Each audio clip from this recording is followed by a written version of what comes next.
Hello everyone and welcome to Wastelessfeedbetter. I'm your host for the day. My name is Oscar. You might see me in one of the few early videos. Today we're going to be talking about why zero hunger can affect us, and all credit goes to me, I guess. Okay, not to show off, okay? So that brings me to the first main point. It does not only affect the people who go to bed hungry, it also affects us. And you guys might be wondering, hunger is basically people who can't afford food. And in Hong Kong, we're super rich. I mean, like, not super rich, but we are lucky enough to afford food. And that does not affect us. That's not related to hunger. And so that's why I'm making this video to tell you that this zero hunger thing, people who can't afford food, it also affects us, not only the people who goes to bed hungry. So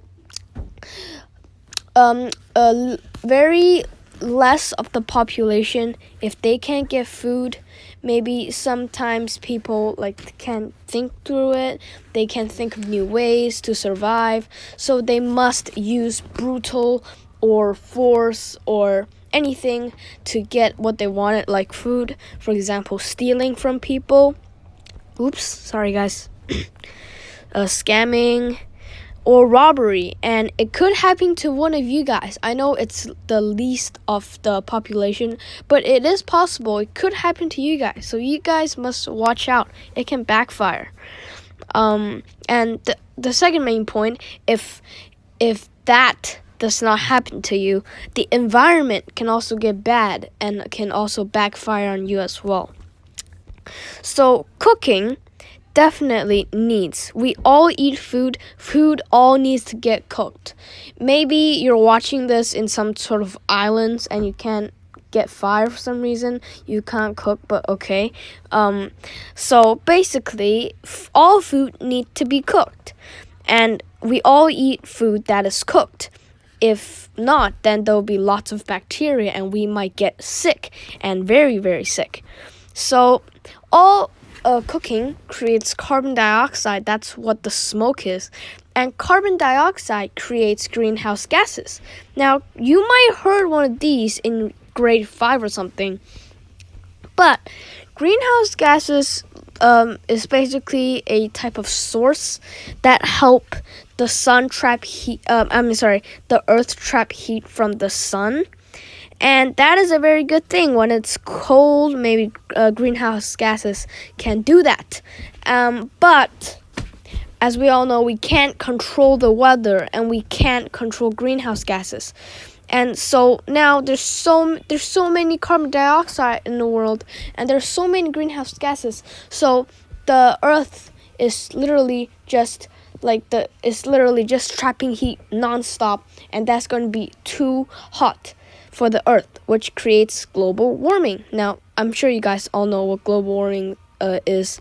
And so we're gonna cook food anyways. So are you telling me to not cook the food? No, I'm telling you that if you waste food, it means that you wasted carbon dioxide, and you basically led the the carbon dioxide to create greenhouse gases.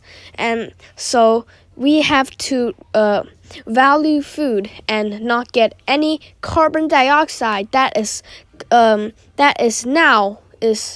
currently bad for the earth, because there's so many. We should not let them go to waste, and we should let them go to good use. Like, for example, we eat them and not waste any. And if you don't know what global warming is just basically the world warming up, causing tornadoes, floods. Sorry, I spoiled it. And basically destruction.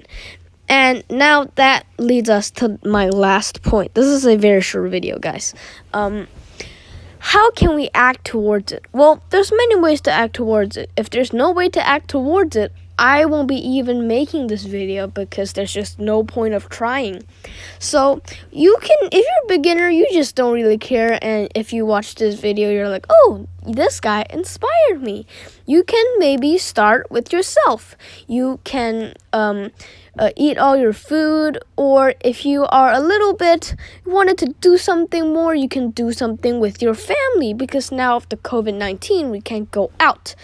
And when you see people see your family wasting food, you can be like, hey, you know, some it can affect us, and some, and so you can encourage your family or others to not waste food as well, so the world can have less food wasted.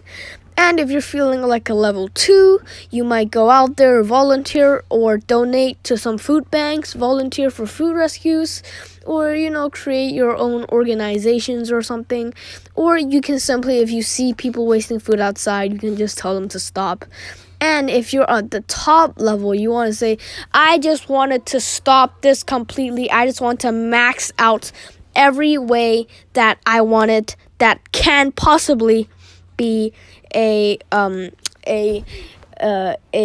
choice to food waste. You can create your own company, your own website, telling people to not, and you can obviously donate. And yeah, that's basically it. And thank you guys, thank you Wastelessfeedbetter for letting me to make this video. And yeah, Wastelessfeedbetter, this is Oscar taking off.